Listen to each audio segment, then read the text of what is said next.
executive committee meeting for the Community Review Board. We have a quorum, it looks like, and we will move on to our first item of discussion, which is the NCRB. Yes. Do we have to have the attorney here? So it was, I didn't get this information firsthand from Director Dietz, but remember we were supposed to still have Nikki for a couple of months, Okay. and for that transition. I believe he called our attorney. He did not send an email to me or Jill. Did you get one? No. Okay. Director Fisher didn't get one, but Nikki will not be coming to our meetings any longer, and so our outside counsel had a conflict. Okay, I just want to make sure we are not violating. Oh yeah, turn on your mic. I just wanted to make sure that we weren't in violation of this new law that was written by the state legislature, so we want to be correct on whatever that we do.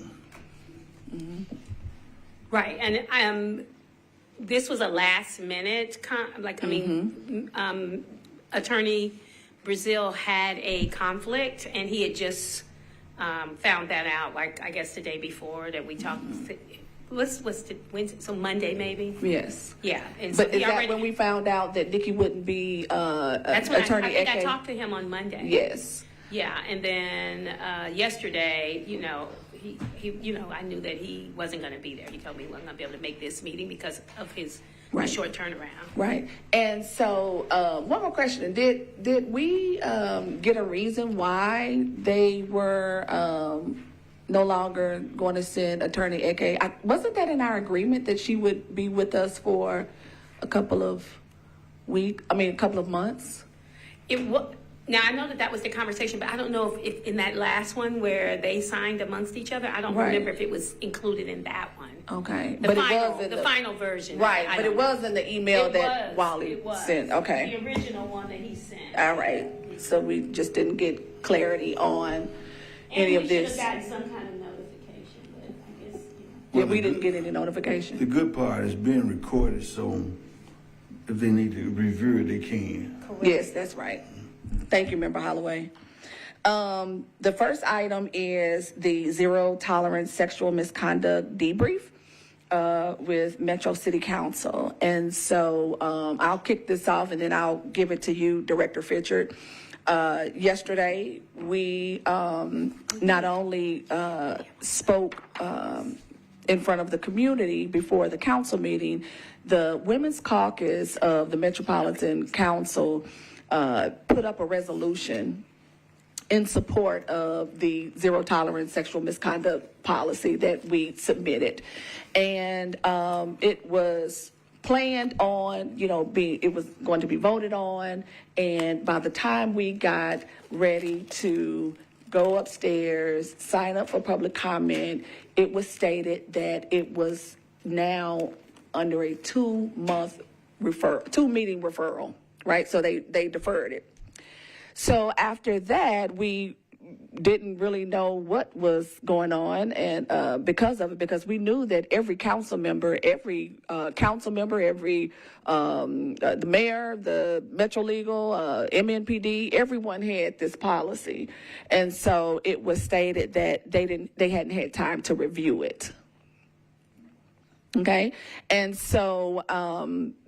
Therein lied the problem, because we know that this information was sent out to everyone. And so now we have a policy that was supported by the Women's Caucus, and now it's being deferred for two meetings, okay? But I'm going to let Director Fitchard tell you what eventually happened. So the meeting was deferred for 2 meetings. Then there was discussion around whether or not the information that we sent out I think it was really based in the fact that they wanted to say that Metro Police Department already had a policy, a zero tolerance policy, and that's what they said in the committee meeting.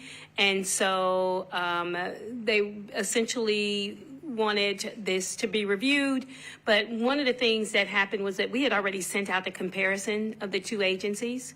The two policies. We had already sent that comparison chart, just like I'd given it to you all. And so the sponsor of the resolution asked me, the Public and Safety Committee, had they received it? And I said, yes, they had received it. Everyone received it in their email. And so they received it in their email. There was this discussion. And then they went through this process of voting, for the deferment, which failed. And so, that failed. So I think it was 24 that said move forward, or 24 that they were not in favor of deferring it, and 10 council members who were in favor of the deferment. So that didn't, that of course it passed, it didn't pass. And they had some more discussion, and that's when it was open to the floor, and council members kind of debated back and forth with, why it should wait for it to get reviewed, and all these different types of things. One of the things I want to say is, even when a resolution is moving forward, someone in Metro Legal is reviewing it. At that point, it would be the council attorney that would have reviewed the policy as well.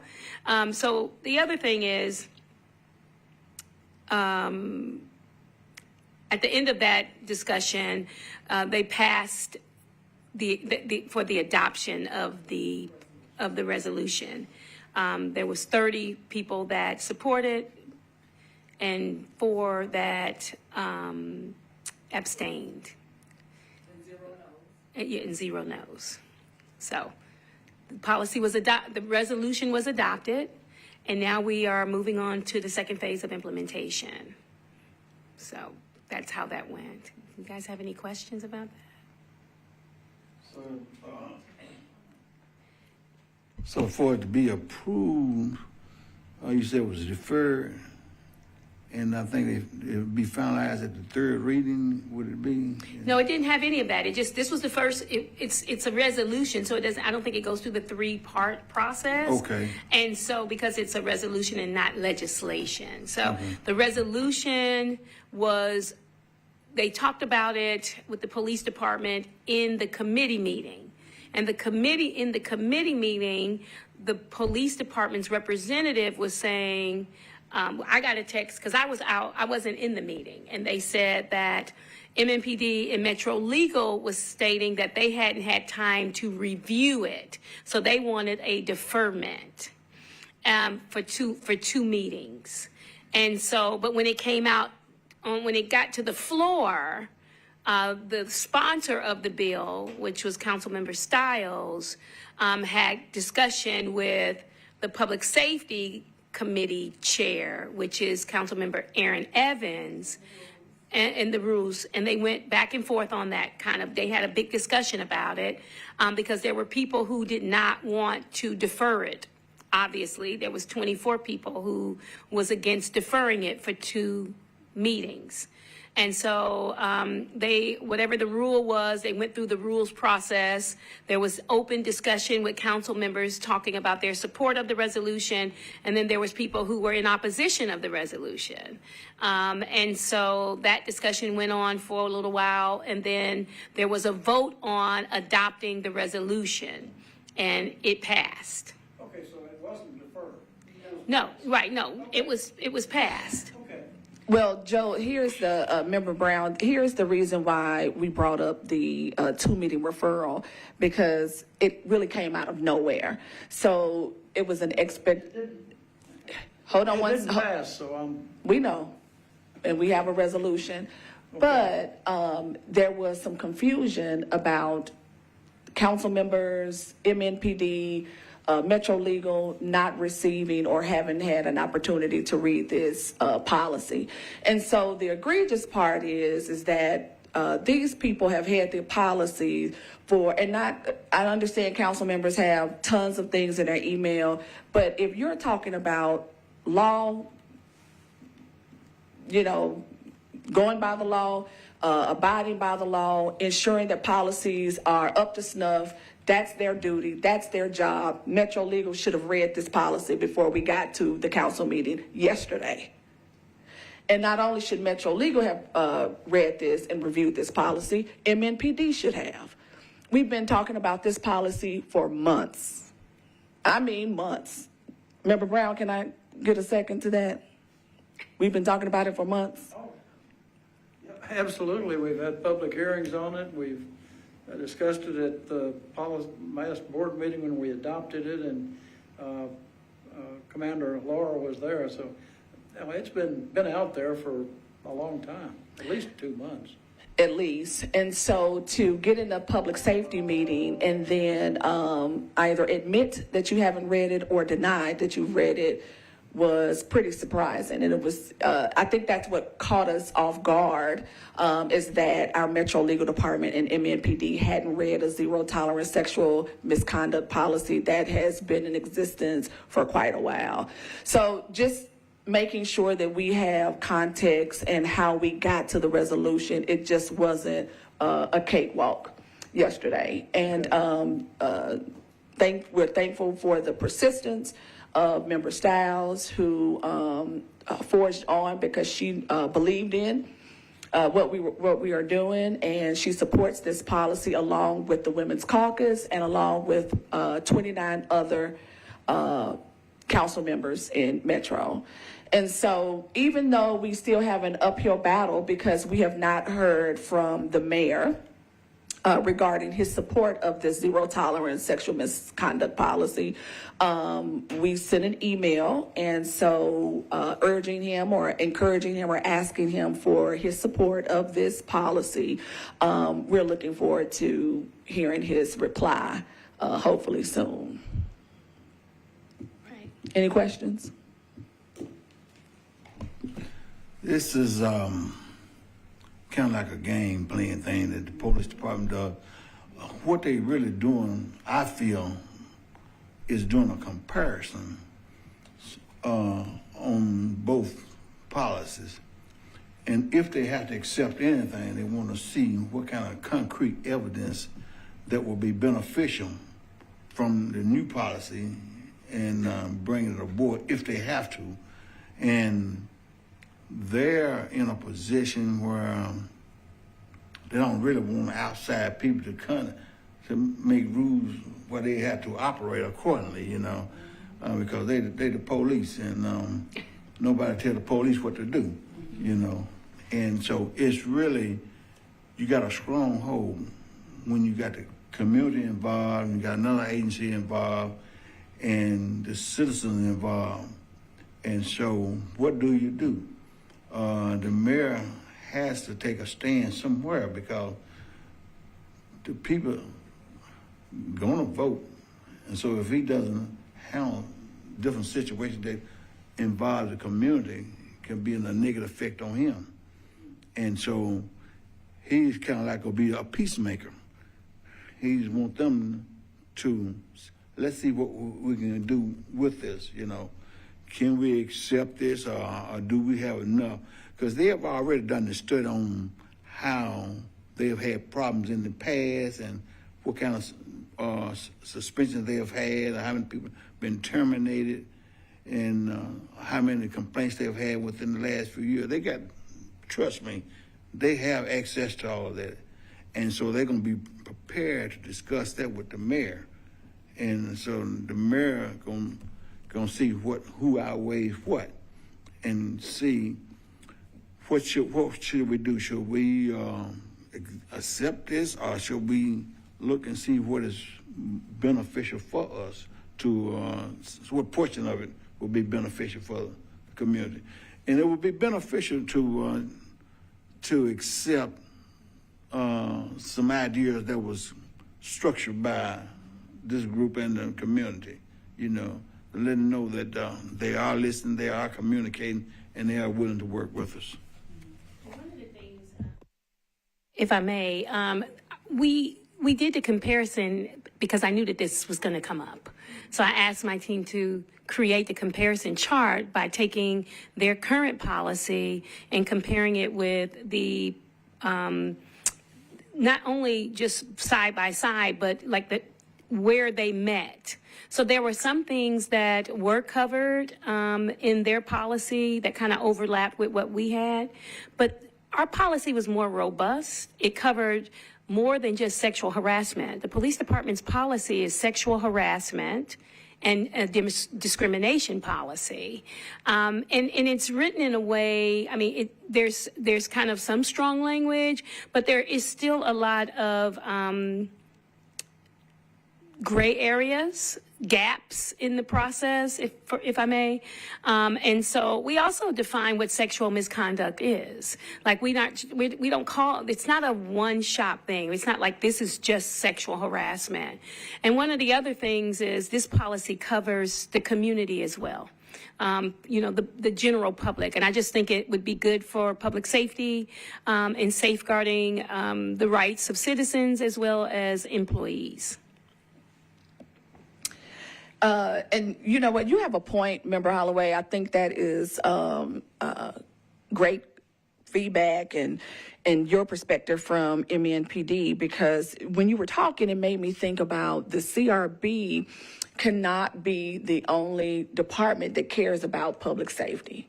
Right? We can't be the only ones really caring about MNPD employees, especially the vulnerable ones like women, right? And LGBTQ, as well as citizens. And so the importance of this sexual misconduct policy is critical, but it also adds to the conversation about implementation. So they may have had a policy and they may have one, but is it implemented and is it effective? And so that's the question. And we have 93 victims of sexual violence that has gone to silent no longer. And you know, Greta, remember her? I saw a person that I don't remember her name that was on the news when y'all was in front speaking, and said she was a victim Herself, yes. yes. You know. So I can only go by what she says. Just naming some victim you're talking about, is that 1 year time, 2 year time, or No, it's over the course of the 4 years where MNPD was asked to create a standalone sexual misconduct policy. Okay, no. And those are the women and men that stepped forward. Yeah, that's correct, because you know you got some that's afraid that this job is the only means that I have to take care of my family. So, but hopefully it'll go away. But really, trust, it doesn't go away. You know, unless you leave the working force, they decide to move you to another location. You know, because as long as you stay in that same environment, it has a tendency of getting worse. Yes. And I think that was a big part of the conversation yesterday, because there is a fear of speaking up, speaking out, because they will be retaliated against. And if that is in the form of being on a call and they call for backup and no one comes, or they're just retaliated against within the work environment. Or their perpetrator is not held accountable. And so they have to walk around and be around their perpetrator, you know, through the duration of their employment. And so I think what our policy does, and what I know it will do, is answer all of these questions. And if it's implemented correctly, it will minimize the number of, hopefully, sexual misconduct cases.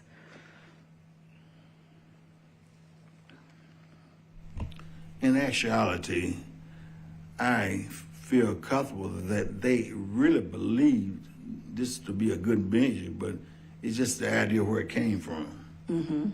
Because it's coming from the CRB. Yeah, that's the main source. If they had pursued that themselves, then it wouldn't have been a problem. But to stand to listen to an outside, more or less an outside source of a different department, more or less, metro government, and to dictate to us what we should do. That's right. And that shouldn't be. But things have changed, and you have to get on top of it, because if you're seeing within the last 5 years with other agencies, other companies, that they didn't get on top of these complaints, and the company had been sued and called a large settlements. You know, just like say just down the road where this police department settled for $500,000. You know, I think it was the Laverne Police Department, something like that. And then you got other agencies, other companies has awarded millions of dollars. You know, Yes. and in some on a higher level, former president of the United States. You are correct, sir. And I just want to point out that I think you're right as it pertains to the CRB. There is some apprehension of adopting a policy that was created by the Community Review Board. But what we do know is that we are a public safety department agency that takes their work very seriously and takes the safety of our community very, very seriously. And we keep coming to the table. Right? We continue to come to the table, although MNPD decides when they want to come to the table, but we will not stop coming to the table, because we have to get this work done, and we have to protect the citizens of Nashville. And so I am really appreciative of the efforts of our Metro Council, every person that voted in favor of this resolution. It was a great night, because we were able to witness 30 council members stepping up and saying that they see women who are hard to see, right? And they see people who have been through sexual encounters that were unwarranted. And so that was a huge step in Nashville as it pertains to our policy and it being implemented. And so I think that's what we have to think about next, is where do we go from here in terms of how the policy will actually go into implementation, or be adopted, but then also how would it be implemented? And so I think those conversations need to be happening immediately. So I think we'll start working on that more, because I know we did some work on it today, Director Fitchard. So we'll continue to do that.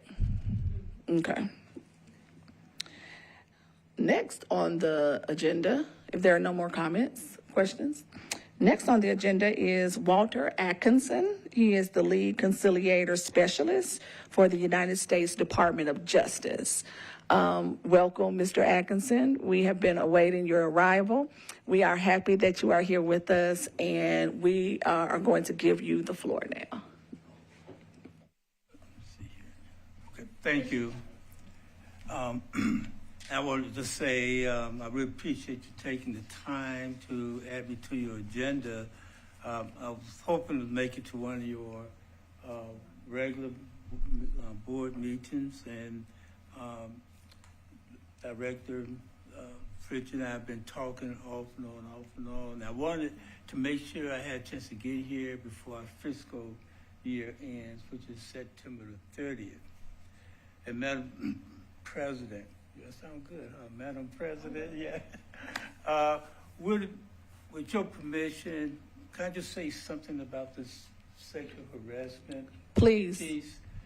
And that is, and I heard you say that obviously, you know, the job you want to, the committee wants to basically maintain safety for the citizens, but also as well as the employees in the city and even police department personnel.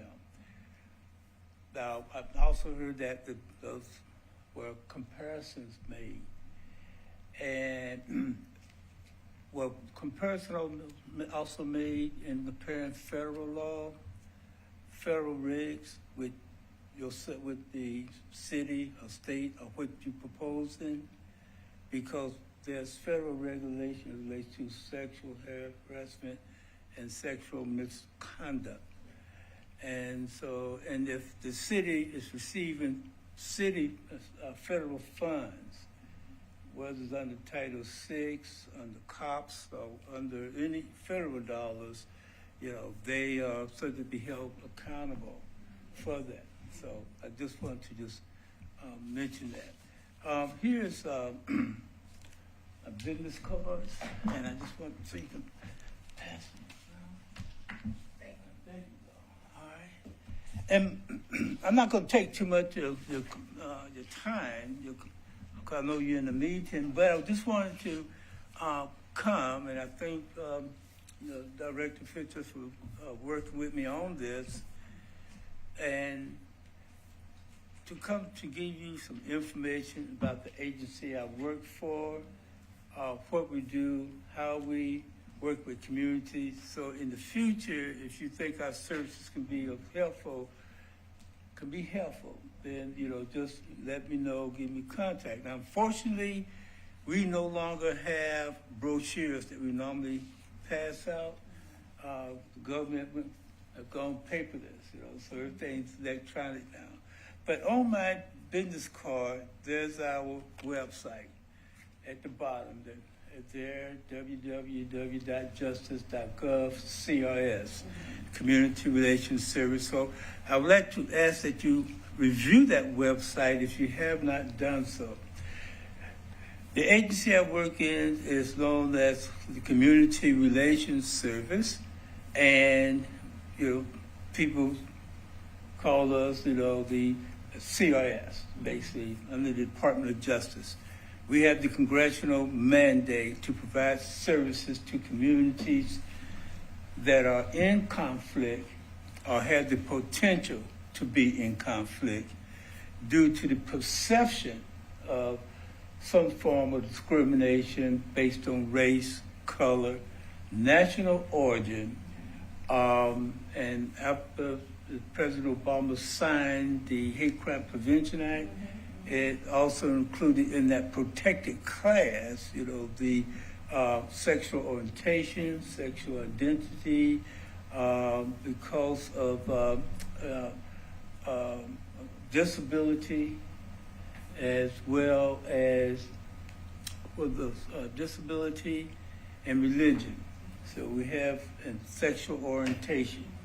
So all this is under the Hate Crime Prevention Act and also under our jurisdiction. I work in region, we used to call it Region 4. We're now known as the South Region. We have jurisdiction over 9 states. They just add Louisiana to our region.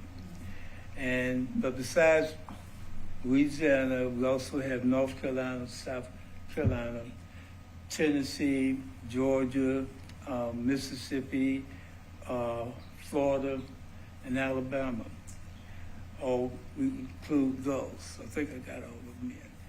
So I'm assigned to the states of Mississippi and Tennessee, and whatever else may come up, because we work cases across the country. Our primary mandate is to basically provide conciliation services. That's what our primary mandate is, and we do mediation, we do facilitations in regards to dialogues, and we also do training as well.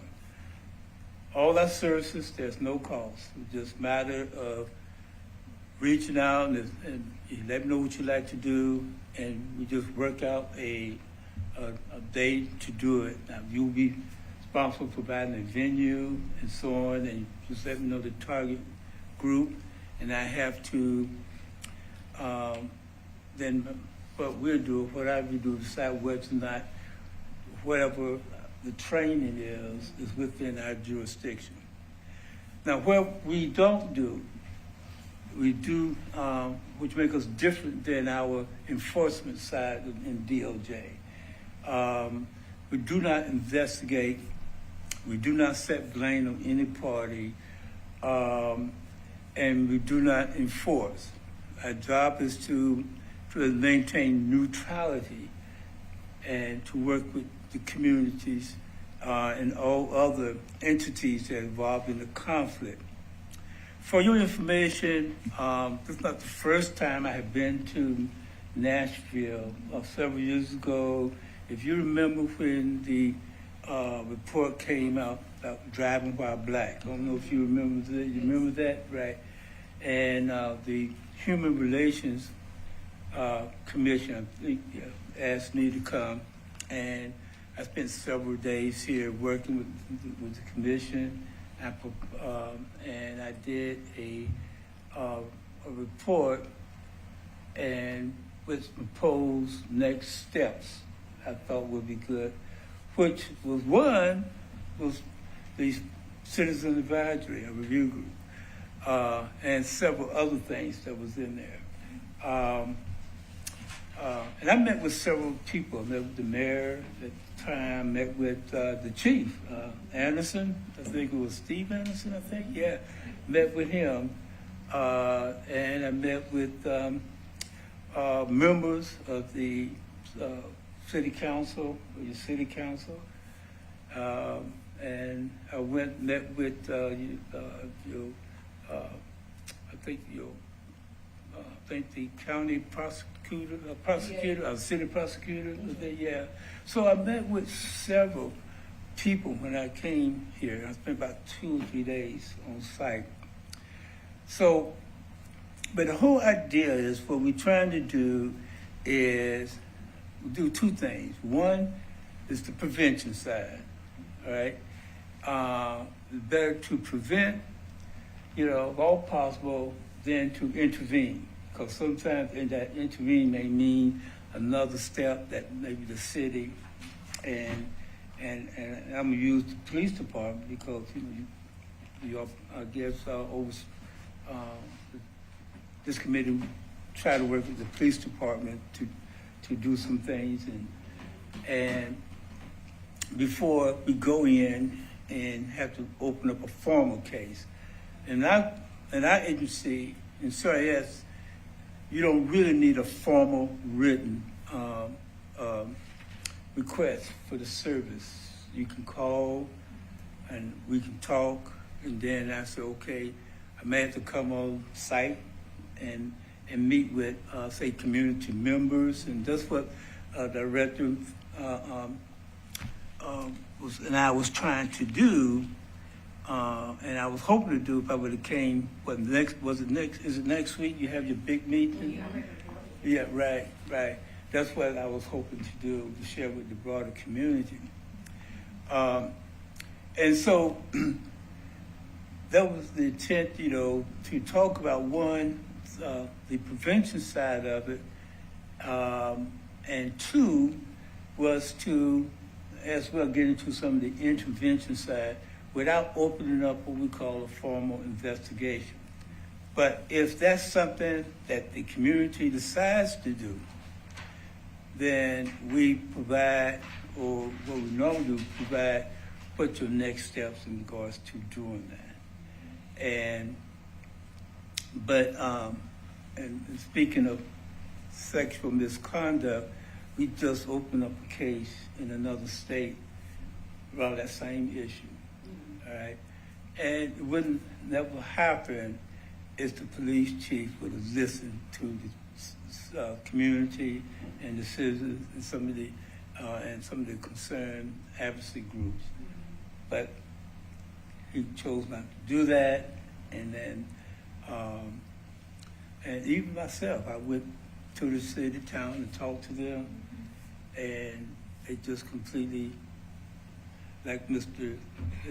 Holloway, Mm-hmm. like he said, there was just a lack, particularly us, telling them what to do. I said, I'm not telling you, I'm just suggesting. Because once we open up a case, then it's too late after that. See? And it's better to work together to address an issue or concern, or to prevent one before another entity come in and tell you this is what you have to do. See, and that's what you really don't want. See,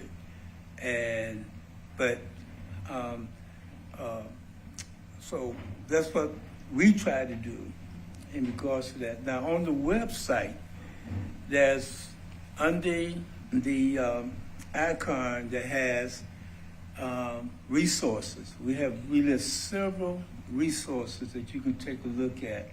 And some of the resources are actual videos of work we did in communities addressing conflict, all right? Such as the Trayvon Martin case and how we worked with that particular community. And you hear from citizens and the city officials talk about what we did and how we did it, that type of thing, to help prevent, in this case, civil unrest.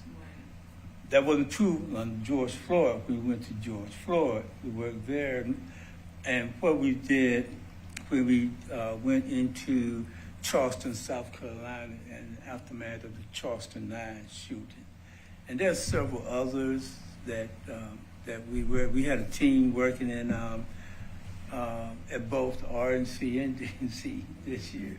Yes, so that was, and it's sometimes, and a lot of times, we're asked to help pull together dialogues, and dialogue between the conflicting party and the party they have the conflict with. See, and sometimes our services works, and people feel satisfied. Both sides come out feeling good. Because you try to get everybody to compromise on what you feel you can work with, and let's see how it works. Because once we are brought in to do a mediation, we mediate the issues that we feel are jurisdictional, that the community wants to have mediated. And then secondly, we witness it and sign it. And when I say witness and sign it, say if I'm the mediator, I will sign off the mediation along with the key community stakeholders who also will sign off on it. It would also go to our office in Washington. They will review it and they will sign off on it as well. See, so there's a lot that we do. One of our programs we've been asked to do quite a bit is one that's called the FMAC, which stands for Facilitating Meetings Around Community Conflict. Now, that particular training is basically for, say,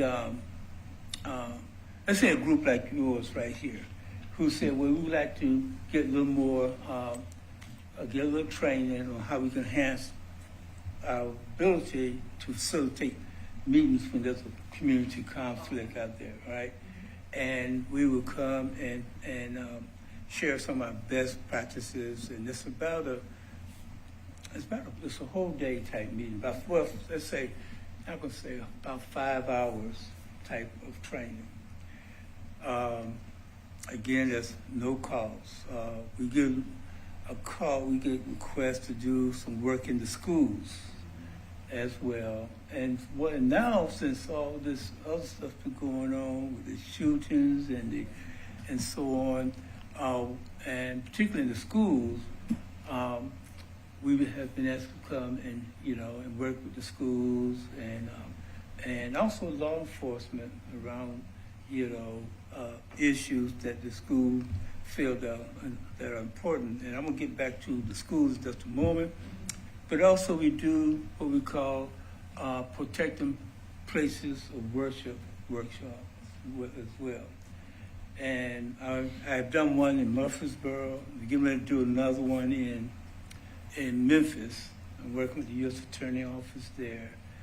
And and we scheduled to facilitate that particular workshop in around the end of October.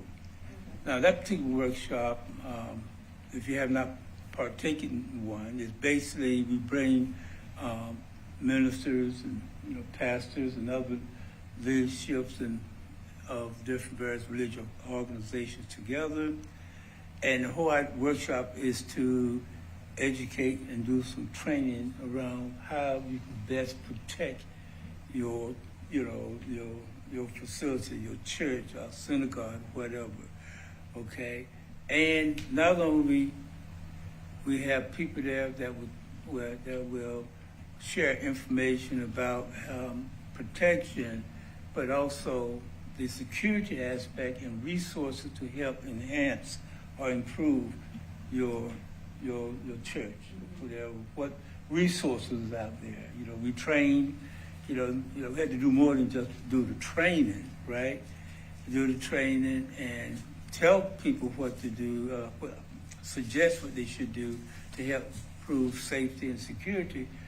But some of the churches and synagogues or religious places don't have the resources, so we try to let them know. We let them know where the resources are that you can get, that would be helpful.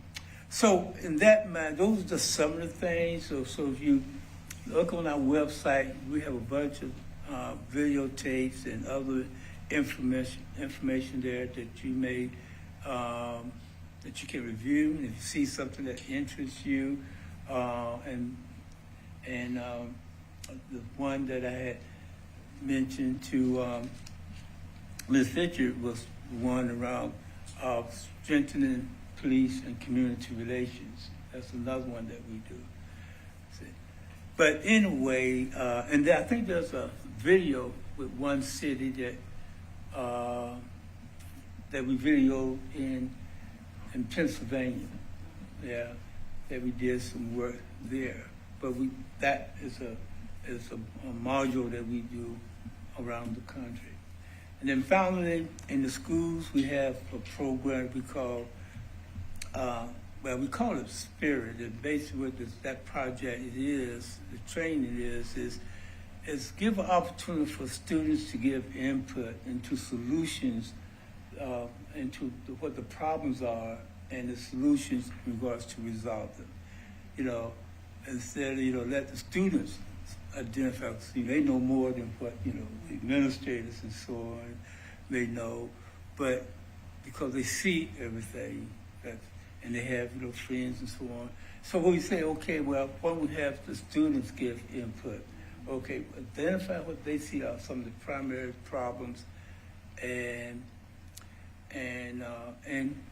give input into the solutions. We call the Spirit the student problem identification and resolving it together, and that's what it pretty much stands for. And that can be like a half-day type training. We work collaboratively in partnership with the schools and other community leaders in regards to doing something. But it's on the, we got example from schools we worked with, and you can take a look at it and see it's something that you may want to suggest to leadership in the school district about doing something like that. And we've done them all over the country. We're getting ready to do, as you probably heard, about the shooting in Georgia, in Windsor, in Winder, Georgia, and we're getting ready to do a program with another school who asked, hey, can you guys come and do this? And you'd be surprised, I did one in a school in Mississippi where the students identified some of the key problems, and one of them was trafficking, human trafficking. The person at the school was so surprised. They said, what? We have human trafficking? They said, yeah. And sure enough, one or two of their students were victims. But what I want to say is that the whole process, we take them through a process where they identify the problems, Then they narrow it down to the top 5. And then they identify solutions. And the key to this is that the principal superintendent must be willing to carry out some of the, whatever they suggest that is for solutions, to try to make an effort to put it in place. See, because I'm a former teacher, so, we ask students to give input, just like you ask your kids to give input and you don't follow up on, then, hey, it's really bad. And so the students, when we read the program there, they were so, they were happy to see that finally, before they say finally, the students, the administration heard them, right?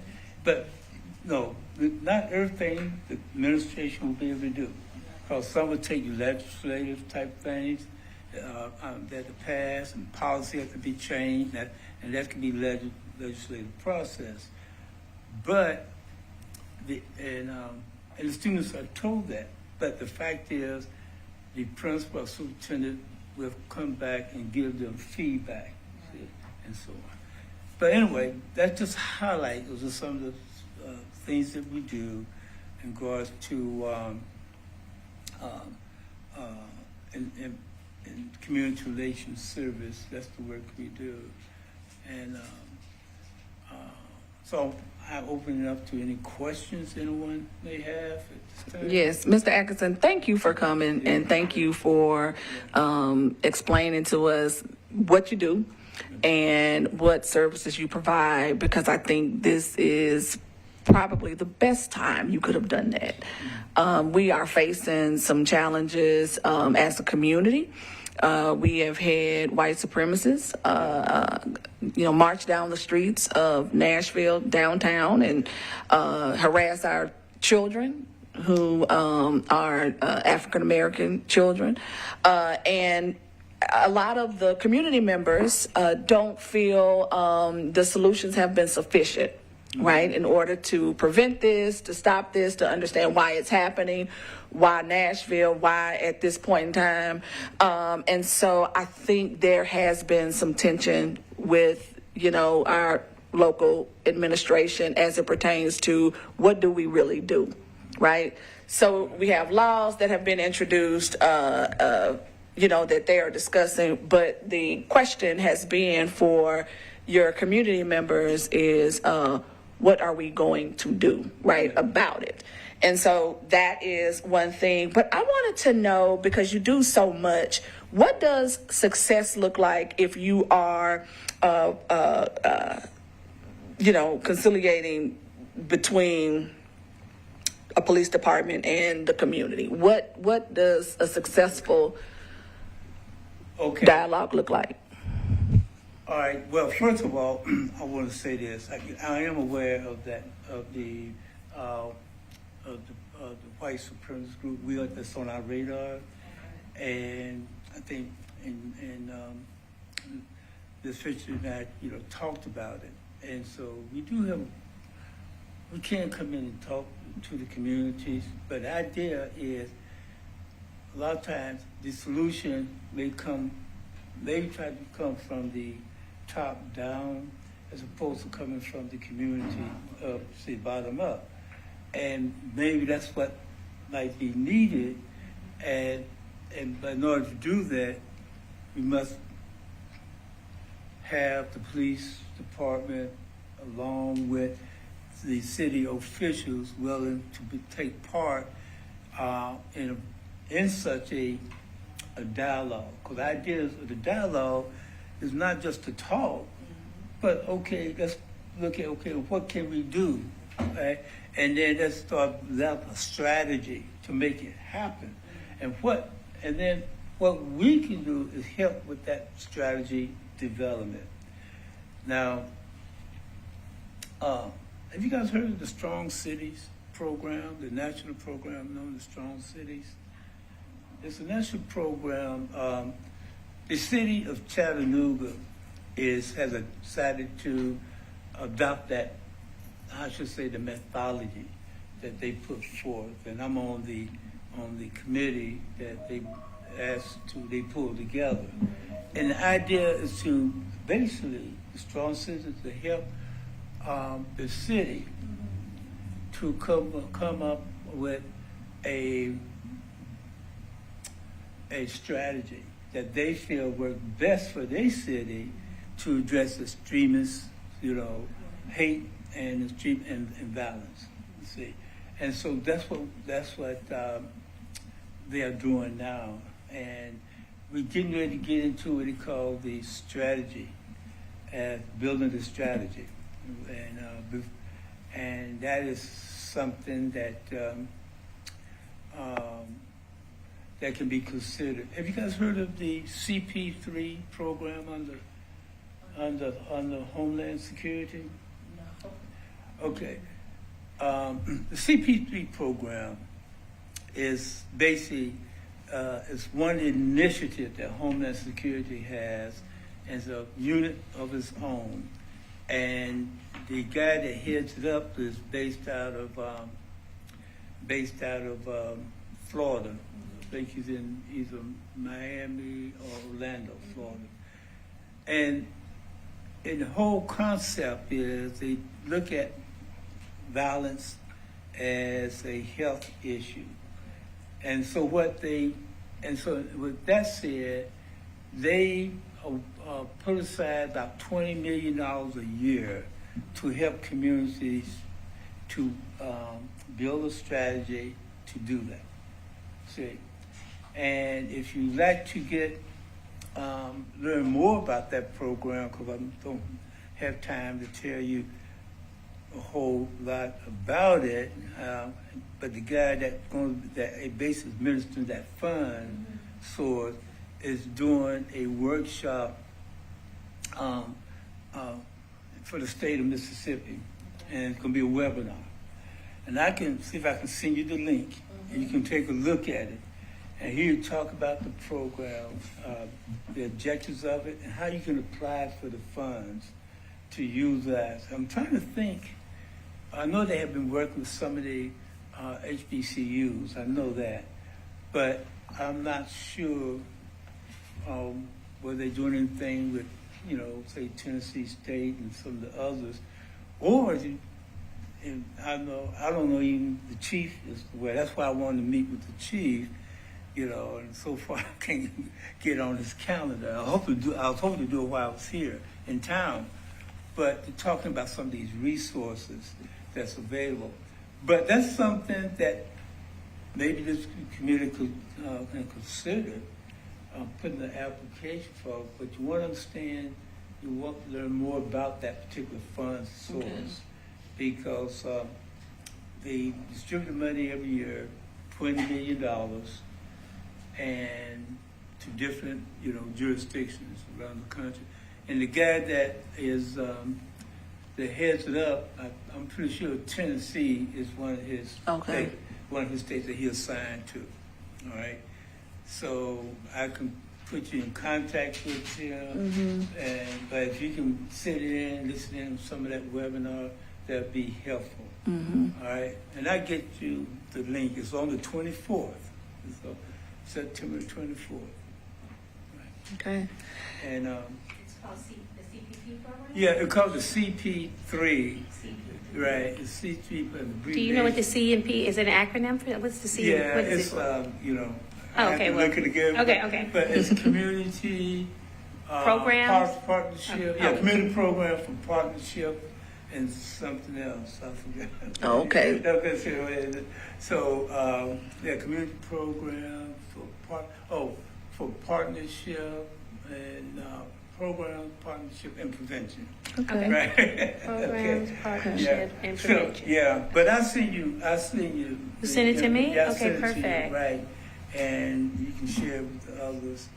But that's and I say because I used to be the grant manager for when I used to work in the city of Seattle. Okay. Before. So I learned. I know about. It's my job to know about these grant-funded programs. Right. See. And resources. Yeah, Do we have any other questions from Member Brown, do you have any? Well, I guess, I know you're a mediator. Turn your microphone on. that is close to 30 years now. Turn your microphone on. One of the things that would seem to me as an issue is we've got issues with the police department. So in mediation, you've got to identify your parties. Police department is easy to identify. Who would you be mediating with on the other side? Well, now that could be community stakeholders. It could be the mediators. Is that based on the issue or the conflict that was brought forth? See, so on the other side, it could be, as I say, who the community stakeholders are. You know, It could be- that's the problem I sort of have is, I mean, obviously we're a stakeholder. Right. As a community review board. Right, and that's what I was going to say. It could be you guys. It could But be you guys. yeah, sometimes it's kind of hard to identify the other stakeholders and to draw up an agreement, that has some teeth to it. You've got to get someone that can be the Metro Council or a subpart of the Metro Council. So that's kind of the question that And I you are have correct. is trying to identify who the stakeholders are that you can get an agreement with. And you're absolutely correct. I did a mediation in South Carolina, issue with the police, but the community was concerned, right? Who was going to represent them at the mediation table? Mhm. All right, and I think that's what you're getting at. So, what they did, they decided, and I was working with one of the city council. Mhm. So what was decided is to have a community meeting. And because everybody was familiar with the issue that at hand when it was what the community felt was the use of excessive or deadly force on the person that they felt that shouldn't have happened. So, but what they did, they had a community meeting, and about 200, 300 people came out to that meeting. And one of the objectives was to, they agreed that they wanted to meet. The mayor agreed, and the police chief agreed to be part of it. They already agreed, like he was saying, to be part of it. But who's going to represent the community? So what they did, they had a community meeting, and they asked certain people, or they asked people, to give, if they was interested in being part of the meeting, but they select, I think, 5 or 6, something like that. They select 5 or 6. So each person who was interested came forth and explained why. Then they took a vote. And they not only picked the 6 people, I think, 5, they picked 5 people, and I think it was 3 alternates. And what they did, because what I did was basically gave one over, okay, this is the role of the told us that I will serve as a mediator, and you that will be representing the community, this is what your role is going to be, and we came up with different rules and guidelines and so on. Now, I admit that was a small town, right? For a place like this, big as, Metro Nashville is, that process may or may not work. But say, for example, the key did ask, well, who, based on the incident, all right, who would be representing, I think, who are the key stakeholders that should be part of that mediation team, and that you think will agree to be part of the team? And a lot of times it stems from the incident and the group that brought forth or who was squeaking the loudest about the police, brutality or whatever it may be. And they obviously would want to be at the table. And then you will have some of those that just disgruntled. Regardless what the solutions are, they always gonna come and find some type of complaint, right? I did one time, and this guy that was head of the Black Lives Matter group, complain. But they selected him to be on the media, be part of the mediation team. So I put him to the side and I said, man, look, I need your help. And I told him, I said, why? And I said, and I had a couple of reasons. One, I said, if he's squeaking the loudest about how bad the police is, but you help with the solution, give input. And so I did that, and he agreed. And then when he got at the table, even the police was saying, hey, that's a good idea. He said, what's saying? He was suggesting, and he made some very good, gave very good suggestions they put in as part of the mediation, right? And unfortunately, he was killed accidentally in New Orleans. Yeah, he was killed in New Orleans and riding a bike, somebody. But he was very smart, and he was at every meeting, right? And some mediation sessions, you probably would know, the one I did in South Carolina was 18 months before we came up with a resolution. But that group, they put together a solution, proposed some type of strategy or solution, but they divided into subgroups that would go out and do research and come back to the mediation table and say, this is what we did, and this is what we came up with. And they presented. So it did go well. And they established an advisory group, not so much like what you guys have, because I remember when you guys went through that legislative process, right? But the group that they established is still in existence today. So, and that was several years ago. But you're right. It is difficult to identify who should be at the table.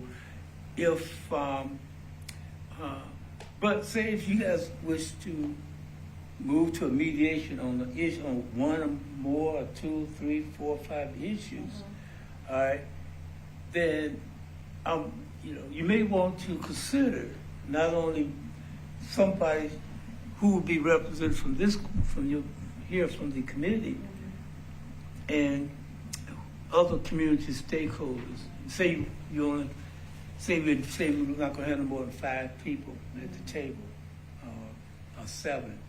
Then who, you may want to take a look at who from this community and who from the state, from the community stakeholders, but you want to make it diverse. Now, what I always try to do is have a youth, 1 or 2 youth, and encourage them to do that.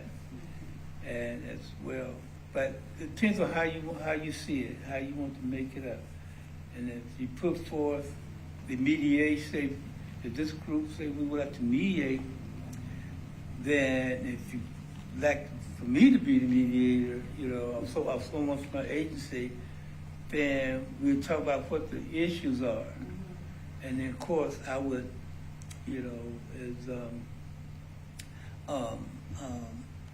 what I would do with, it's what Mr. Brown does. Mm-hmm. Yeah, right. What I would do is, if we're going to be with the police, talk to the police. So, are you willing to come to the table? See, they may say yes, and may say no. And if say no, then, we can't move, won't be able to move forward. Say yes, okay, well, who will represent the department? In some cases, they may want to have an attorney there. Or your group, you may want to have an attorney there, see? So, and we talk about, those roles, and you got to have someone that's going to be the spokesperson for the group. I mean, we have a process that we go through. I'm just throwing some things out that we have done in the past, but because that's a good question, who, from the community, you would be part of the mediation. It all depends on what you're mediating, right? And because when you're done, you want to report back out to the community.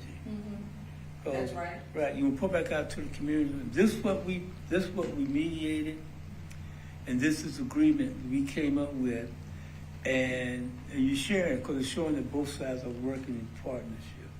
That's the So, for example, on our sexual misconduct policy, hopefully, police department's going to buy in and we're going to get it agreed to. But if there was serious disagreement there, obviously the police department is the one that's responsible for adopting a policy, and we've certainly made a strong recommendation for the policy they should adopt.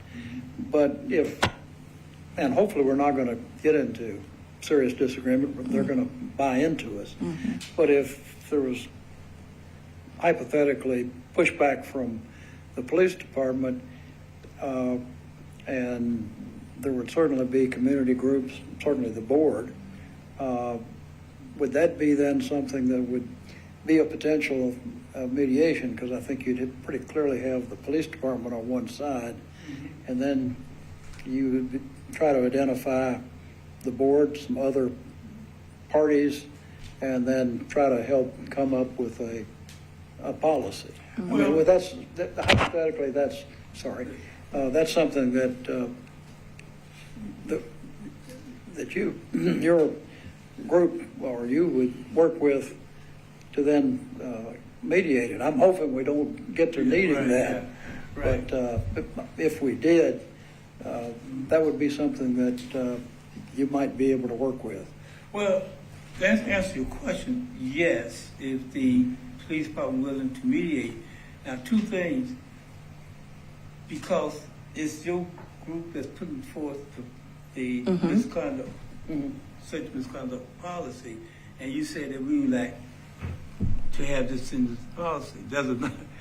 When you brought that up, I thought about another organization who also is trying to mediate with the sheriff's department in another city in town, well, another city in Tennessee. All right, that is, and what they want to mediate is the use of force policies that the sheriff's office has, right?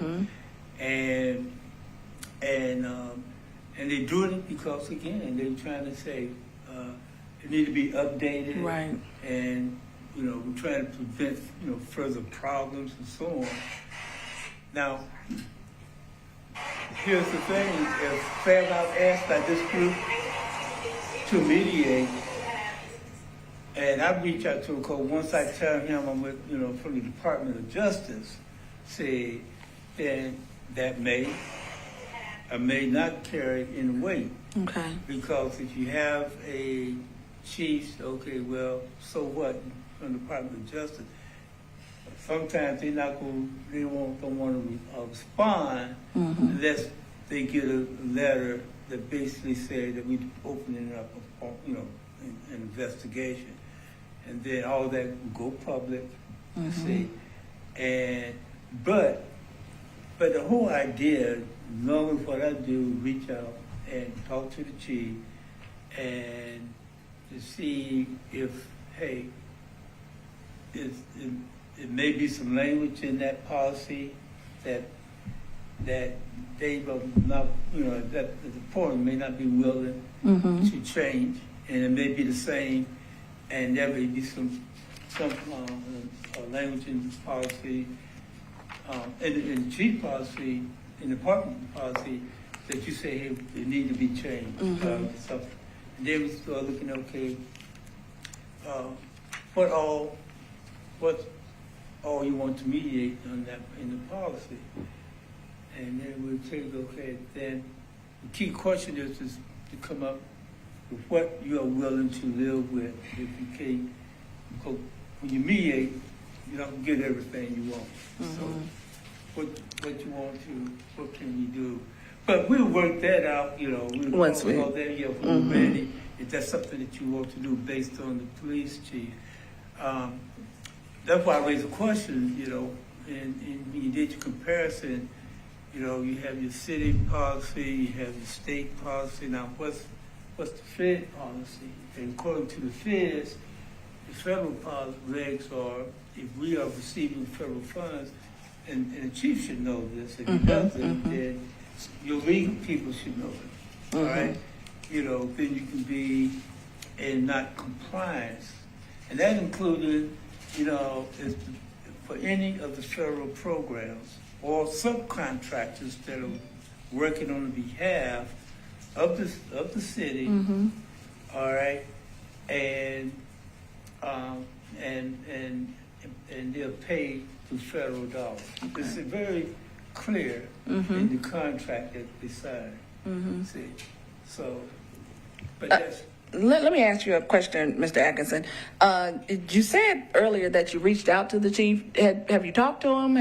Do you have anything scheduled? No. I tried contacted Miss. Well, it was Miss Savage. I understand that she is his assistant, right? And I didn't get a response back. When I did call, I talked to another gentleman by the name of,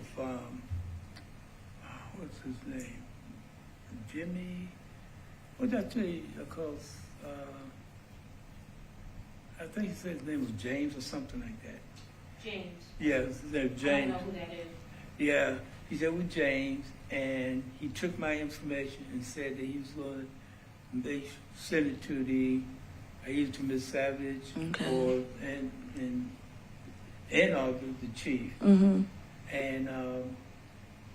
since when I didn't hear anything back, I called him again, and he remembered me. So he took information again and said he will send it right now, and because he checked, because I know he sent an email, because he looked at his email to see whether or not they responded back. Okay. And there wasn't nothing. So, but to answer your question, yes, I did try to reach out to him, and I want to know I've been in the area just, today, and thought, and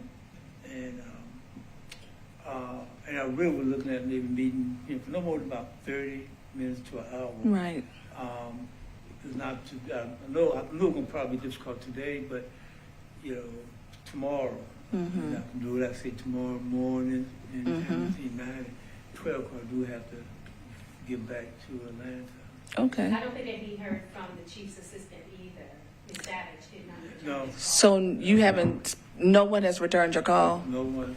And how long have you been, when did you first call?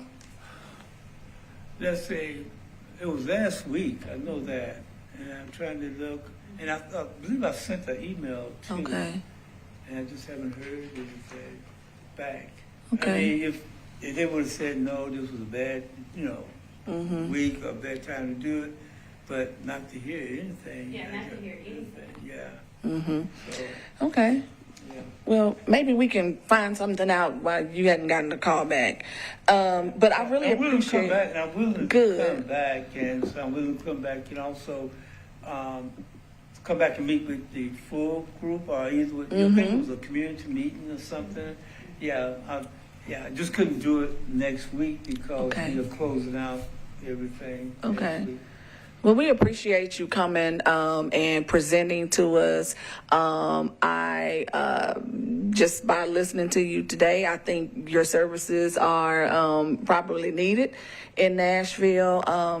Because of the time that we're in, it's a lot going on, but it's nothing that we can't overcome. And so I appreciate you. I know my fellow board members appreciate you. Jill speaks highly of you. Director Fitcher speaks very highly of you, and we are looking forward to you coming back. Okay, I just want to ask, have you guys done a workshop on hate crimes or responding to hate? Did you get anything like that? No, I have not seen any workshops regarding hate crimes or responding to it. Well, that's something we can pull together in light of what has been happening, because and the way that we do it is to work collaboratively with the U.S. Attorney Office, FBI, ATF, and we may get someone from Homeland Security, and we try to get local law enforcement, the Okay. sheriff and the city Okay. police, and the purpose is to, and the attorney, prosecuting attorney. Mhm. We have city, prosecutor, and the county. We have a DA. Yep, city, and Okay. and then a state. Okay, yeah, we try to get them to be part of it, and the idea is to educate the community about, okay, what role do you have that you provide when there's such incidents like you was talking about? Because, and I have to be frank with you, sometimes police say they're looking into it, but, that's not gonna be enough for parents who say, hey, that was my child. That's right. Right, and so what we try to do is educate, specifically what role do they take on, and number one, and then do they feed back to the community. Okay. The second part is, we try to help with, identifying what some of these hate groups are, who they're Right. targeted. You wouldn't believe, I worked a case not too far from here, in an elementary school, where it was basically predominantly white, and you had white girls writing racist, and painting racist things on the walls in the girls' restroom. See, and so we're trying to help educate parents in regards to, hey, there's hate songs, there's hate music, there's bands, and sometimes some of these tattoos you see in the hands, you may Right. need to watch. And that goes on both sides, because there's also what we would call hate groups identified as black hate groups as well as Hispanic and others. See, so who are they, and what do they do? See, and how can you identify some of them? But then you get to the federal side, and then you have the U.S. Attorney Office, ATF, talk about what they do Okay. to address any forms of hate incidents, and what their roles are. Of course, you're talking about going on the federal level. Some things can be resolved on the state level and city, but there's others that may rise, incident occur, may rise to a federal hate crime. And so, we actually have, that's moving through our council, a bill pertaining to hate crimes and, hate groups, and MMPD officers or Metro employees who identify with those hate groups. And just the nature of the hate groups coming in, and marching and really attacking the kids, we probably need someone to come in pretty quickly to help the community, number one, process it, but then also teach them how to respond. Well, you said a good word when you say process, because first you educate the difference between a hate crime and a hate incident, a violence incident. And where they have been investigated, what do officers look for, or what do the prosecutors look for? See, FBI may investigate, then they turn the facts over to the prosecuting office, and same with TBI. Okay. And it's up to the, say, the state attorney general or the prosecutor to determine, or U.S. attorney to determine we have enough sufficient substantial evidence to move forward with either a hate crime or, and they would prosecute accordingly. Sometimes, the community needs to, be educated That's about right. that, because it's not like the Department of Justice is just sitting on, The hands. it's not responding or not concerned, but there's certain factors that we have to take into consideration. You got these two laws. You got the Hate Crime Prevention Act, and you got the federal law that deals with hate crime. And so But anyway, Yes. I don't want to take too much more of your Thank time. you. No, thank you. And we appreciate you, and we will be back in touch. Please safe travels, and then we hope to see you at one of our board meetings, Yes. in addition to some trainings. The next item on our, Hopefully you'll have a budget. Yeah, that's right. Hopefully we have a We're budget. going through that insanity again. Yeah, well, you know, we go through it every year, so we see. I've been through it many, many I know, I times. bet you have, Well, you know, I feel we'll get a continuing resolution. Continue to Let's operate. hope. Right, Let's hope. but we won't, yeah, I agree, well, I hope so, at least. And then, which would allow us to travel and so on certain type of incidents and Right. requests. But when we get our actual budget, which probably won't happen until after the first of the year, okay, you know, but still, because there's already on the incident that occurred on the bridge. And the kids walking, you know, across the street, that is on our radar already. So, Okay. Yeah, so that may be something that we, that you guys can think about, and if you'd like for me to get back with you and just talk to you, you can do a virtual call or Okay. something about, okay, this is what we can do, see what you think about it, Okay. and then we can go from there. we like that. Okay. Okay, so we can look forward to that. Thank you. Okay. Now I know you can ready to move. You can ready to move on to your agenda, right? Mm-hmm. Okay. So I mean, I can leave this. No, you can stay. We only have one more item, and that is the MOU update. Oh, MOU update. So I spoke. So there was some discussion. I think that we've already updated since our meeting earlier, right? And did we talk about that? The meeting? Didn't we have a conversation about the meeting that I had with Drew and them across the table? Or is this the first time we're talking about it? No, we've already had that conversation Right. I thought we did. with MMPD.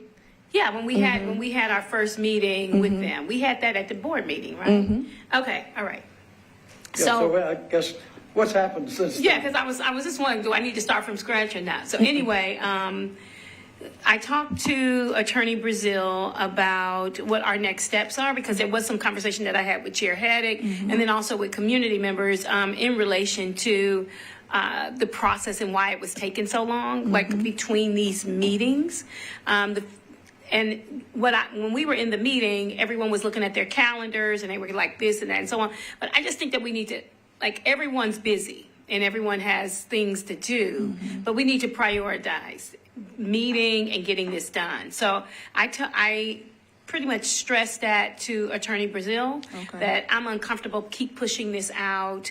And so he said that he was sending our reply from that meeting, like our responses to the negotiation, back to MMPD and I guess Cindy Gross, I guess by the 30th of this month. Okay. And they will probably give them a couple of weeks to respond. We are scheduled to meet again on October the 22nd. And we hope that that will be the last meeting and it will be finalized that day. That's the goal. Okay, because I know I voiced some dissatisfaction with the initial meeting with MNPD, and then the second one almost 2 months later. And it's right on the heels of our 1 year anniversary as the CRB. Right, so that was October 27th when we became and we were reconstituted to the Community Review Board, and the MOU is scheduled to be, the second discussion is scheduled to be October 22nd. So I think, you know, we do need to prioritize this, right? It's been ready. The MOU has been ready and in the hands of the legal department since early summer. And we're just now meeting with MMPD at the beginning of September. And then the next meeting is at the end of October. So Right, and this is not different than the playbook that happened when we first started. We started in 2019. We didn't get an MOU agreement. Basically, we had until when was it? 2020? 2020? Yeah. So this is like we need to move this process forward. Yes. And the other thing is. Mr. Brazil, and I would like for, he's probably going to, he will be at the board meeting, Yes. of course, conducting it to tell you. And I think he's already reached out to the district attorney general's office. Mm-hmm. He asked me to send him those agreements from prior. I did that. And so I think and I sent him a host of other things that he wanted. But I think that he has reached out to the district attorney, Glenn Funk, to facilitate that meeting. Okay. And I think what we have in front of us is just the will and the appetite to get this done. And it's really impeding and hampering on our work. So I do know that Mayor O'Connell is committed to getting a successful MOU done as quickly as possible. So we may need to contact his office just to give him a heads up on really not delaying this any longer than we have to. I know a lot of the MOU agreement was from the prior agreement. Right, so there were some big items that our attorney and our chair for the MOU discussed with Metro Legal, and I thought that was being worked out. So we need to find out what would be the holdup, or the disagreement. Yeah, if any. If there's any. I mean, Yeah. And we were at the conscious conversation, we heard, everyone that was there heard that, heard the chief say that he was committed to moving this forward and getting an MOU signed. And so, who was at the table, Cindy Gross, Attorney Gross, representing Metro Legal, and the police department. And of course, they weren't agreeable to every single thing. There were some things that I believe that and Drew was really instrumental in this part. There were things that they didn't think that we should still, that we could be doing because it's not specifically in the law. That's right. But it's not in the law. That doesn't mean it's prohibited either. So that was that kind of area of, where they had to kind of negotiate through those processes. But we haven't gotten anything specific back from them after that meeting. No. So I think the next step was for us to take the information that we shared, like when they negotiated, and then Frank was redeveloping it or rewriting some passages, and he said that he would get that over to them. So it's us getting it to them, and so I think that's how it went. At least that's how he shared it with me when we talked the other day, that he's going to get it sent, whatever. And maybe he's received something from them, but usually they send it to the whole team. That's right. And I haven't received anything, but so I guess I'm just sort of concerned that we've put out a specific proposal, and I'm looking forward to their response. to seeing what they're actually sending back. Yeah. Because I haven't received anything back. it may be the attorneys are getting that, but hopefully Frank and Drew can update us at the big board meeting. Yes, on Monday. That's what I'm hoping. 'Cause I'm with our chair that this getting the next big meeting at the end of October, time is running, and we need to get the darn thing done. I agree. And, Member Brown, the whole gist of it is to make sure that we're not in the same position that we were before. Yes. Right? And really kind of delaying our work and what we say we're going to do and what we agree to. So I think the sooner the better. And, we need the community to continue to speak up, but also we need our local administrators to make sure that they voice that we need an MOU ASAP. Jill, are we getting our body-worn cameras and stuff, and They're more from the oversight, more from Records. OP, OPA. yeah. Or is that still? It's still trickling in, you know, they trickle in. I was talking with Assistant Director and talking to Dr. Kim about with some cases that she's been, you know, that she has that Daniel left over. Like those, a couple of those cases were, Attorney Yu, a couple of those cases were pretty serious cases, and we haven't heard a thing about them. So we'll follow up with them. We're meeting so that we can go through and just send a list of, I need updates. Like the last time we sent a list, I think it was a couple of months ago, maybe 3 months. It was in June, I believe, and we had asked for updates on the cases, and then they were like, they couldn't give us updates. So that was before we started the MOU negotiation process.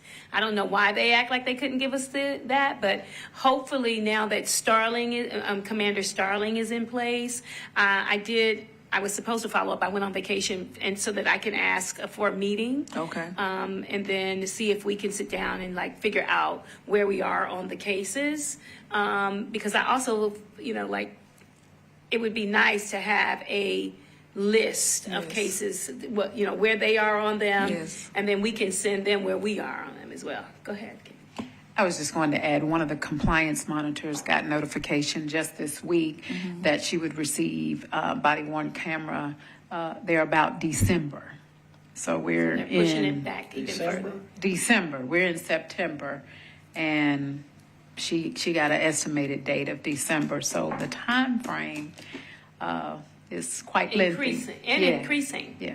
Because even though she got that notification, we don't know when she initially requested it. Exactly. So it could have been that she requested it in May.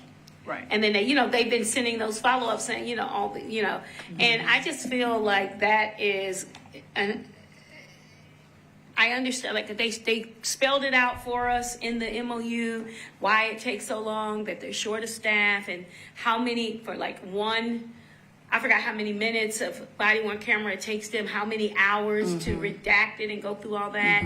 I just think that there's got to be a better process than that. That's right. Because we will never meet any recorded time frames.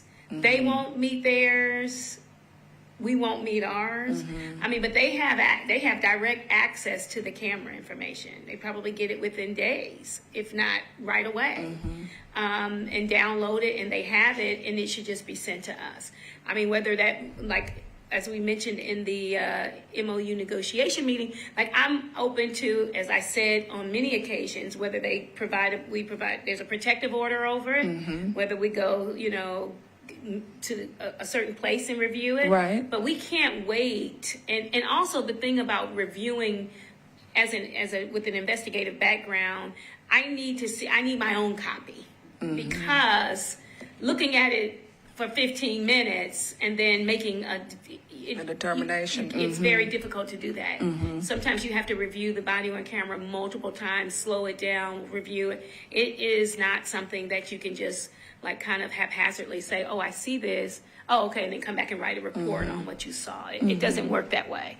Not in a very thorough and complete investigation. Right. So I think us having access to body-worn camera footage is essential to the the audit process, so the review process.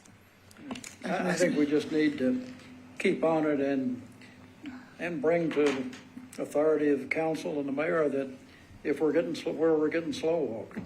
We're getting slow walked, and we are behind already. We're starting this.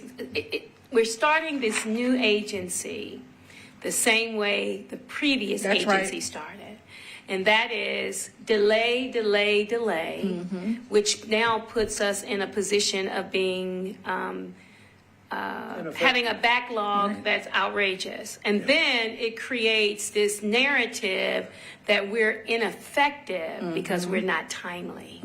When that is created by the entity that is supposed to be receiving the reviews. And I guess the issue for me is that who's centered in this are the citizens, right, of Nashville, and so they're suffering because we now have their complaints and we can't give them any kind of information or determination because we don't have all of the details pertaining to the case. Absolutely. And so our citizens are suffering because of this, and I think we're going to have to make sure that people understand that, because I know that, maybe they want to, they may dislike the CRB, but who they are hurting are the people that are filing these complaints. And they want to have answers, and they want justice. And so we may have to, Member Brown and Member Holloway, take some of this up ourselves so the right people know that this is happening and it's impeding on our work. Are we okay with that? Yeah, absolutely. I mean, the citizens are entitled to know that where there's an action by the Metro, I still keep OPA and OPR, that those actions, they may be correct, but the citizens are entitled to a review of it. That's right. We have to be able to do the review in a timely fashion, or it's not worth anything. We come out with a review a year after they Right. made a report. It needs to be done timely to make sure that the Metro review, the police review, is appropriate and complete. And if it is, we need to affirm that. And if it isn't, we need to get it That's back right. to them to do it correct. And we're getting run around the mulberry bush right now, That's and so exactly hopefully right. the MOU will help. But it's really the police department has got to come up with getting their review done and getting it to us so we can fulfill our statutory responsibility. And right now, I think we're getting run around the mulberry bush. I agree. Member Holloway?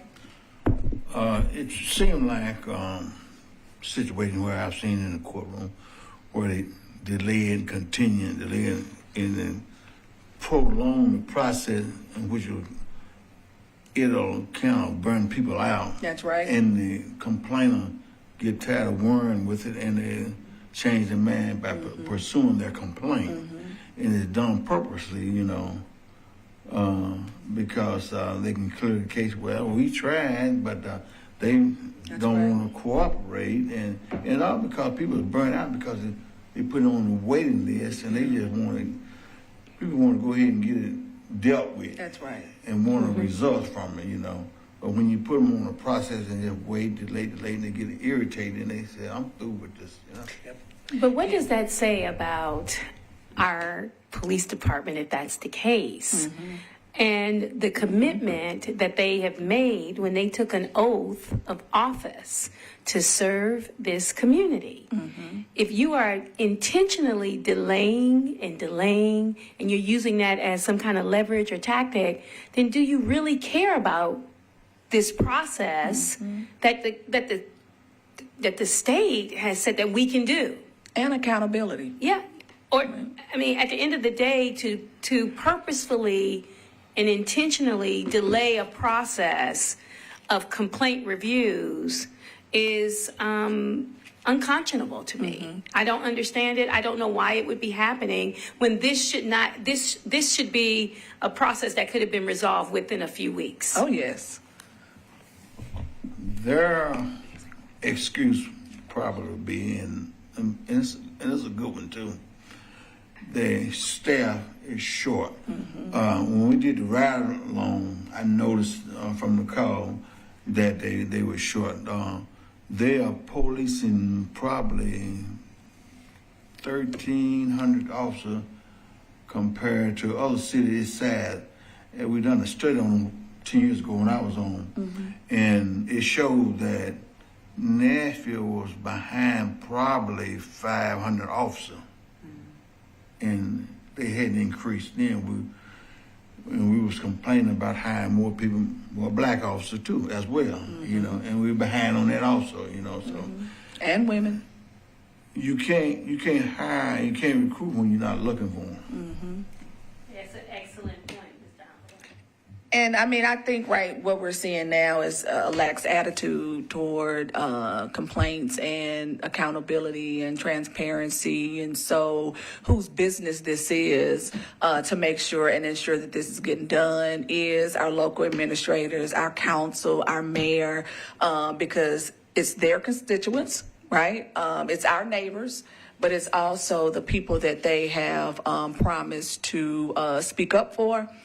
And I think what we probably should do is make sure that everyone on council understands what's happening, and very clearly, and provide some clarity, right? So it's not just, we're not getting any records. We are getting delayed months and months, right? And so we will make sure that we send that out. And I think our director has got a program that lists and shows the delays. she does. And I think that needs to be forwarded to, frankly, the council, and so they're aware of where the delays are. It's not Okay. us, it's them. That's right. That's right. And so hopefully we'll start getting answers on this.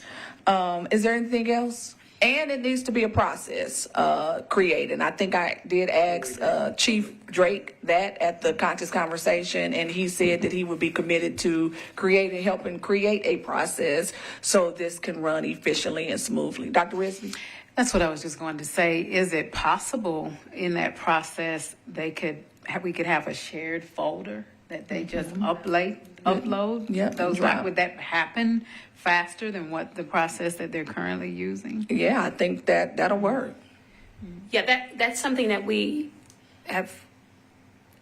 I think that's the language in the MOU agreement, but also it was something that we've done in the past. Yep, It that's worked right. very effectively. Like we got downloads, there was a little bit of pause about, the downloads that we were getting and saying, well, you can just go to the,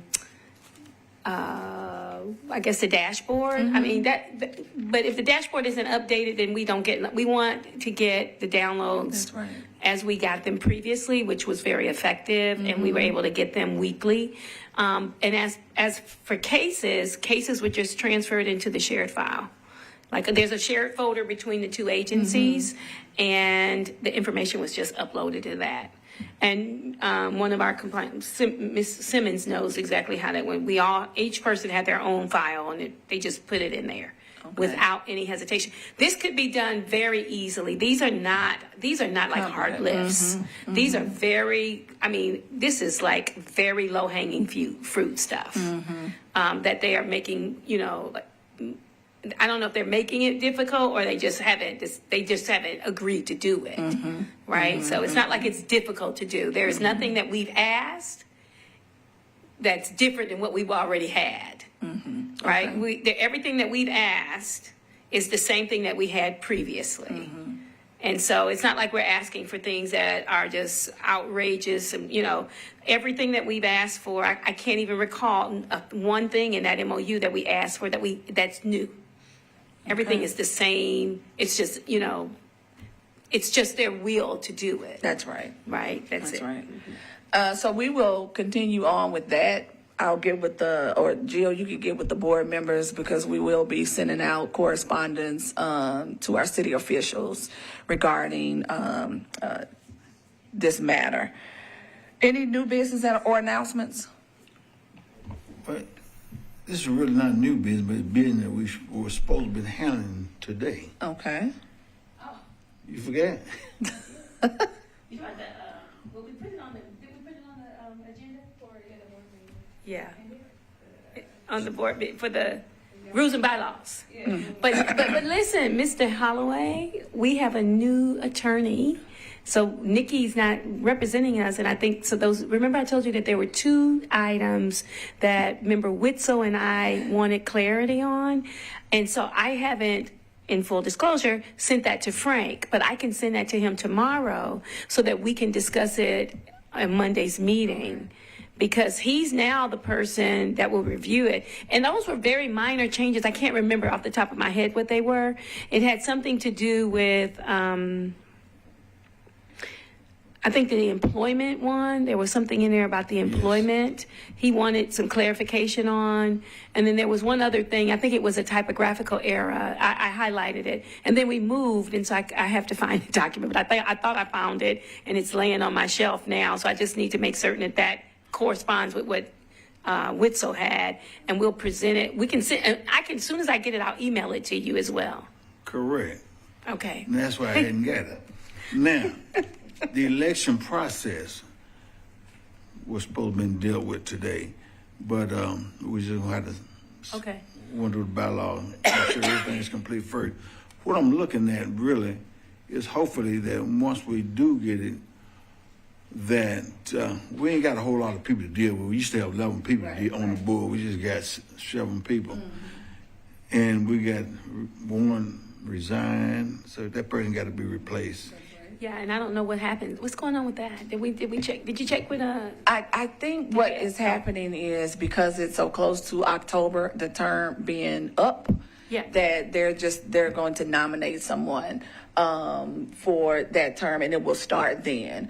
But what we have asked is for community members and community organizations to send referrals to the mayor's office and to complete them online because we do think that it is important. And I think the mayor agreed with us. It's important to have the community's voice in this process.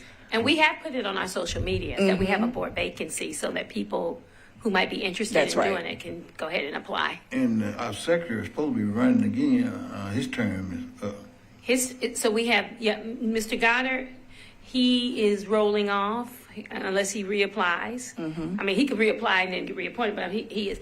And then, Member Beard, and so her seat is vacant. So we'll have 2. People need to nominate, but I don't think that they understand the process because it's not super clear. So I think I'll get with Kevin. Okay. Kevin's off until 2, but anyway, I'll get with Kevin. Okay. And then we can talk about like a little bit of like more media, and send it to the media and say, hey, can they make this announcement for us? Or maybe the radio stations or somewhere something where we can try to garner some, Stronger communication. Yeah, Okay. regarding that. Do we understand that, is the mayor propose, do we think the mayor is going to propose 2 members for the council to approve? Because there's not a formal nomination thing as there used to be. Yes, right. And so that's what we are anticipating. And so that's the whole thing about, even though Member Beard resigned a couple of months ago, they're trying to do this at the same time. Right. And so it'll depend on if Member Goddard wants to reapply, but for sure we will be getting one new board member and possibly 2. And they'll do that at the same time. Okay. Okay. So that term is already on us. Oh, yes. I talked about it 2 months ago. You're right. Now, also, the election process, I'd like to be clear about. Hopefully, that we can get a situation where people that are interested in running for office submit their paperwork in December. Okay. And then we can have an election either last of January or 1st of February. So we can kind of be on time. And that way, the new members can already be here and they can vote as well. So when do the terms expire? October? You, me, the 3 of us. So that was my question. October 27th. So my term and her term expired in 2025. About our positions. Or do they have an expiration date, our positions as? It's basically a 1 year term. Right. And so that's what we were trying to do in the Yeah, election around the first of the year when we normally have one. Okay. So essentially, the 4 elected positions would normally expire at October. Right. So if we don't have an election, do we just continue on till we have an election? That's what I'm thinking, and at least that's what I'm hearing from Member Holloway, so we can get back on track to have elections at the first of the year. Is that what you're saying? Yeah. Yes. According to the bylaw, they say if you have not had an election during your expiring time, you still can carry over 60 days. Yeah, because remember, that's what I was going to say. There is a carryover time. and so it was, things have changed since it's a weird date. Like most of the dates were like early in the year, like, but we're at October, which means that in October, if Drew rolls off and Mary's gone and they haven't made a selection, does that mean for November and December that can Drew continue to serve even if there isn't an a person appointed? Would he continue to serve if he chooses to, I guess? If they appoint somebody in that position, that'll be it for him. Yeah, but I mean, if they haven't done that yet. He'll carry over to someone's appointed. Okay. Okay. And hopefully. Because I was thinking, like, if not, then we're going to be down to what, Right. 5 people? And that's just a little bit too close. We'd be getting down to risking not having a quorum. That's Right. correct. That's my concern. Yeah. And so we should be able to avoid that. And Right. because we have started this process and we've asked for. Yeah, but I Attention. think going forward when we come up next year in October, we need to make sure we're square away to have the elections as soon as we have our board members. Because right now we're kind of out of sync I on know. electing officers,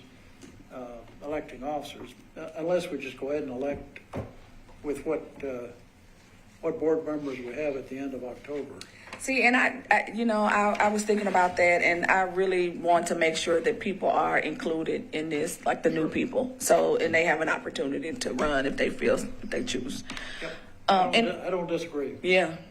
Any additional announcements or new business? Move we adjourn with absent of such. Do we have any Public comments? No public comment. Now, Member Brown. Move we adjourn. All right, second? Second. We are adjourned. I'm getting to be the mover for Yes. adjournment.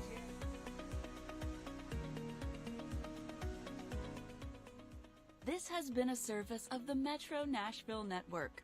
If you would like to see this presentation again, or for more information on this and other programs, visit nashville.gov.